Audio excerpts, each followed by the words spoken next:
جی ناظرین، ابھی اس ادارے کے جو ڈائریکٹر ہیں حضرت مولانا ابو ذر دامت برکاتہ عالیہ ہمارے ساتھ موجود ہیں۔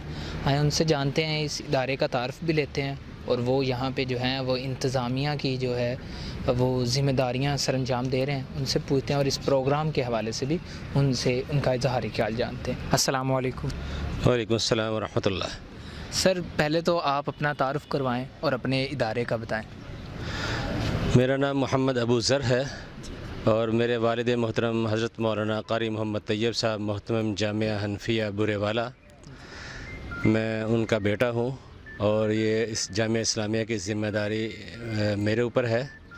تو اس ادارے کے اندر ہم مختلف کورسز کرواتے ہیں، بچے حفظ بھی کرتے ہیں۔ ایک حفاظ ایجوکیشن کورس بھی ہم نے شروع کیا ہے پچھلے سال سے، الحمدللہ بڑی کامیابی کے ساتھ چل رہا ہے، اور درس نظامی کا نصاب بھی ہے، اور ساتھ ساتھ میں دنیاوی تعلیم جو عصری تعلیم ہے وہ BA تک ہے، BA BS تک ہے۔ مطلب کہ آپ جو ہیں وہ دینی تعلیم کے ساتھ ساتھ عصری تعلیم بھی دیتے ہیں۔ جی۔ اچھا، اس ادارہ جو جامعہ اسلامیہ ہے اس کی آپ تاریخ بتائیں گے، کب اس کی بنیاد رکھی گئی؟ کیونکہ جو جامعہ حنفیہ برے والا ہے وہ تو کافی قدیمی ادارہ ہے، تو اس ادارے کو بنانے کا مقصد کیا تھا؟ اس ادارے کو مقصد بنانے کا مین تو یہ تھا کہ جامعہ حنفیہ کے اندر رش زیادہ تھا، جگہ تھوڑی تھی۔ جی۔ تو ایک تو طلباء کی جو ادھر رجحان تھا وہ بہت زیادہ ہو گیا تھا، خصوصاً عصری تعلیم کی وجہ سے۔ جی۔ تو پھر اللہ رب العزت نے ہمیں توفیق دی، ہمت دی، ہم نے یہ جگہ پرچیز کی۔ جی۔ تو پھر اس پر جو وہاں کا اضافی رشتہ وہ ہم اس کو یہاں منتقل کیا، اور آج کل اس کو ایک ہمارا چونکہ نیا بورڈ مجمع العلوم الاسلامیہ بن چکا ہے، تو اس کے ساتھ ہمارا الحاق ہے، اس کے تحت اس نظام کو، اس ادارے کو چلا رہے ہیں۔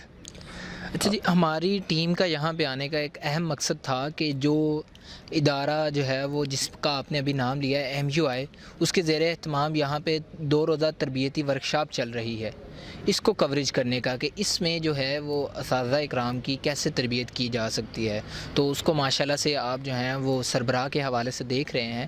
اس 2 روزہ تربیتی ورکشاپ کے حوالے سے آپ کے کیا خیالات ہیں؟ اصل میں بنیادی بات یہ ہے کہ ہمارے ہاں چونکہ اساتذہ جو ہے جب پڑھ کے فارغ ہوئے تو پڑھانے لگ جاتے ہیں، جی۔ تو ان کی ایسے ایکسرسائز یا تربیت یا ورکشاپ نہیں ہوتی۔ جس طرح ایک ڈاکٹر ہے تو وہ 1 سال کے لیے ہاؤس جاب کرتا ہے تو پھر اس کو اپنا کلینک یا اس کو پریکٹس کرنے کی اجازت ملتی ہے، ہر شعبے کے اندر ہے۔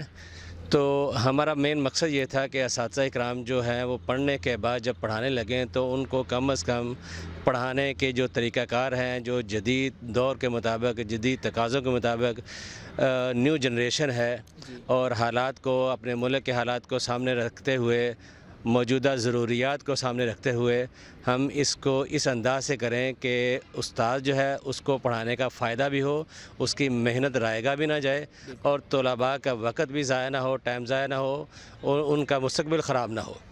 تو ان کے مستقبل کو بنانے کے لیے ہم نے یہ سوچا کہ ہمارے اساتذہ الحمدللہ کافی حد تک اس چیز کو سمجھتے ہیں، لیکن جو موجودہ حالات کے تقاضوں کے مطابق جو کمی کوتاہی ہے وہ آپس میں ایک مذاکرہ ہے۔ یہ ورکشاپ اصل میں ایک مذاکرہ ہے کہ کچھ ہمارے جو ٹرینر حضرات کراچی سے تشریف لائے ہیں، ان کے تجربات سے ہم فائدہ اٹھائیں، تو اس سلسلے میں یہ ورکشاپ منعقد کی گئی ہے۔